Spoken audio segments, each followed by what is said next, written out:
Dalo, moi je t'appelle pas pasteur. Même si tu ressuscites les morts, je ne peux jamais t'appeler pasteur. Quand tu vas regarder cette vidéo, tu vas croire que le pasteur Verneau est sorti des morts. Non. Tu dois savoir que l'esprit que Dieu a utilisé, que l'esprit qui était sur le pasteur Verneau, oui, pour travailler pour Dieu, pour travailler dans l'intégrité, dans l'honnêteté. Non, Dieu l'a mis en quelqu'un d'autre. Dalo, toi tu appelles les membres du gouvernement des voleurs. C'est toi qui appelles les membres, mais le grand voleur c'est toi. L'église de Philadelphie que tu as implantée là, tu avais évangélisé où? Mais toi, le pasteur Verneau, Jacques-André Verneau, un homme intègre, un homme honnête, il t'a nourri, logé, blanchi. Tu l'as remercié comment? Tu as écrasé sa tête, tu l'as humilié, tu l'as déshonoré. Tu es le premier rebelle de l'église La Borne-Huppène. C'est toi, Dalo. Dalo, qu'est-ce que le pasteur Verneau n'avait pas fait pour toi? Nos dîmes, nos offrandes. Il a investi en toi, mais au final, qu'est-ce que tu en as fait? Tu n'es qu'un profiteur. Tu n'es qu'un agitateur. Regardez les prophéties que tu avais données, Dalo. Moi, je disais à l'église, Dieu me disait, et l'église Adonai Shama doivent témoigner les gens, les fidèles d'Adonai Shama. J'ai dit plusieurs fois, plus de 10, 20 fois, que la prophétie de Dalo ne s'accomplira jamais, jamais, jamais. Parce que Dieu ne parle pas comme ça. Quand Dieu parle, il a de la précision, il cite les noms. Et puis pourquoi? Pour quel intérêt Dieu va tuer les autres candidats et laisser les autres? Alors qu'il a besoin de tous ces gens-là pour se convertir, pour son royaume.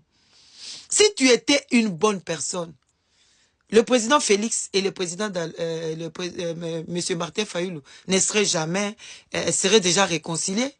Mais qu'est-ce que tu fais? Comme tu es un monsieur qui aime le profit, qu'est-ce que tu fais?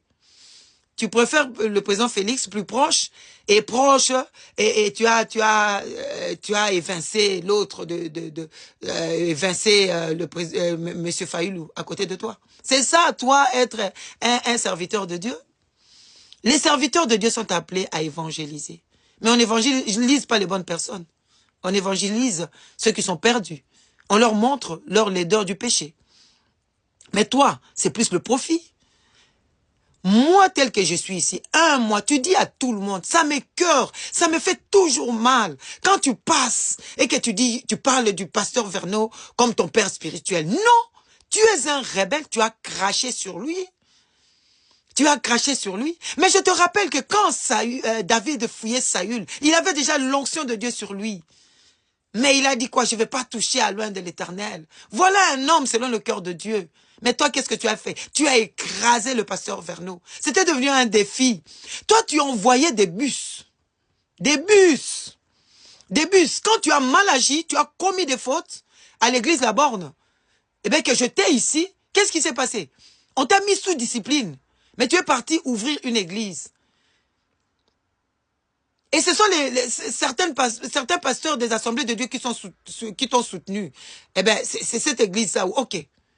Mais qu'est-ce que tu as fait? Tu envoyais des bus venir prendre des fidèles devant la borne Huppène. Et tu n'avais pas honte. Quelle cruauté. Et tu sais, l'aquarium, quand quelqu'un pêche dans l'aquarium, c'est pas un pêcheur, c'est un voleur, parce que l'aquarium a des poissons qui ont été placés par le propriétaire, par quelqu'un d'autre. Mais c'est ce que toi tu as fait. Et ça m'écoeure toujours d'entendre mon père, pasteur Verneau, menteur que tu es, jusqu'à la mort du pasteur Verneau, vous ne vous êtes jamais réconciliés. Parce que quelqu'un comme moi, mon mari et moi, nous sommes allés voir le pasteur Verneau juste un mois avant sa mort. Nous avons prié ensemble. Oui, nous avons prié ensemble. Et qu'est-ce qu'il a dit? Il était tellement triste, il était tellement choqué d'avoir fabriqué un monstre que toi tu es devenu. Un monstre. Et aujourd'hui, tu parles du gouvernement. Mais Vous devez savoir que quand vous dites que les membres du gouvernement sont des voleurs, mais il n'y a pas de mauvaises troupes, il n'y a que des mauvais chefs. Par là, vous voulez dire que le président de la République est un voleur. C'est ce que vous voulez dire. Et tel que vous êtes là, quand le président de la République vous offre, vous refusez? Vous dites pas non, parce que vous êtes un cupide. Un assoiffé de la célébrité. Les prophéties même, les prophéties que vous avez données là, des prophéties ciblées, c'était pas des prophéties qui venaient de Dieu. Moi, le Seigneur m'avait dit, et j'ai répété ça plusieurs fois, que c'est un menteur. Mais Dalo, tu dois savoir, moi je t'appellerai jamais pasteur. Tu dois savoir que ta fin va arriver. Jésus-Christ est vivant et il agit.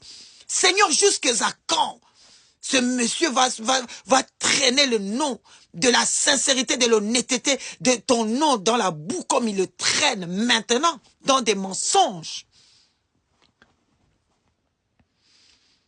Le président Félix, s'il ne se sépare pas de toi, il ne fera rien. Parce que tu n'es qu'un agitateur. Tu es quelqu'un. Tu dis que tu as honte d'être congolais. Tu veux devenir rwandais? Mais va, Kagame est en train de recruter. Va. Parce que tu ne diras pas non. Si Kagame t'offre de l'argent, tu ne diras pas non. Oui, tu ne diras pas non. Va. Est-ce que c'est la première fois qu'on voit des Congolais qui combattent des Congolais? Non. Non. Non, j'ai honte d'être Congolais. On s'en fout que tu aies honte. Parce que toi-même, le premier voleur. Mais je t'informe, tu le sais, que le diable n'a pas été chassé de la présence de Dieu. A été précipité sur la terre, pas parce qu'il a cambriolé une banque, non. Le diable a été précipité parce qu'il a été orgueilleux. Dans Ésaïe 14, 12 jusqu'à la fin, on parle du diable et de pourquoi il a été précipité, pourquoi il a été chassé de la présence de Dieu. Un menteur que tu es. Je pèse mes mots. Des fausses prophéties, tu illustres. Tu illustres dans des fausses prophéties, dans le buzz, tu illustres les membres du gouvernement. Quels membres du gouvernement? Mais le président Félix est membre du gouvernement aussi. La présidente de la République, oui. On ne peut pas séparer. On ne peut pas séparer. Les fonctions, là, c'est vous qui séparez. Parce que en Afrique, là-bas, on voit que c'est tout. C'est le chef. C'est le chef. Alors, qu'est-ce que vous faites? Quand il est... Qu'est-ce que vous... Mais Dalo, réponds-toi. Réponds-toi. Je pense que depuis ces 2 jours, 3 jours, il y a le Seigneur qui m'a mis à cœur de publier, de faire des publications du pasteur Verneau. Un homme intègre qui a été une bénédiction pour le Congo. Un homme juste, oui, que Jésus a utilisé dans ce pays-ci. Je pense que c'était pour ça. Mais si tu crois que Verneau est mort, le pasteur Verneau est mort, si tu crois que le pasteur Jacques-André Verneau est mort, tu te trompes. Dieu a pris son esprit, il a mis dans certaines personnes. Et toi, ta fin est proche. Tu vas le payer. Tu n'es qu'un ventilateur qui a été coupé de sa source d'énergie. Tu tournes. Mais à un moment, ça va s'arrêter. Dieu nous appelle à sauver des âmes. Si tu es serviteur de Dieu, servante de Dieu, pas à devenir un agitateur. Non. Pas à devenir quelqu'un qui cherche à ce que son attention soit portée sur... L'attention des autres soit portée sur lui. Non, menteur. Toi-même, tu es le grand voleur. Et pour te mettre sous discipline, est-ce que tu as dit la vérité sur ce que tu avais fait? Moi, je te tutoie. Je respecte Jésus, je respecte les gens qui respectent les autres, qui aiment les autres. Mais toi, tu es cupide. Tout ce que tu as fait là, c'est pour ta cupidité personnelle. Que Dieu nous bénisse.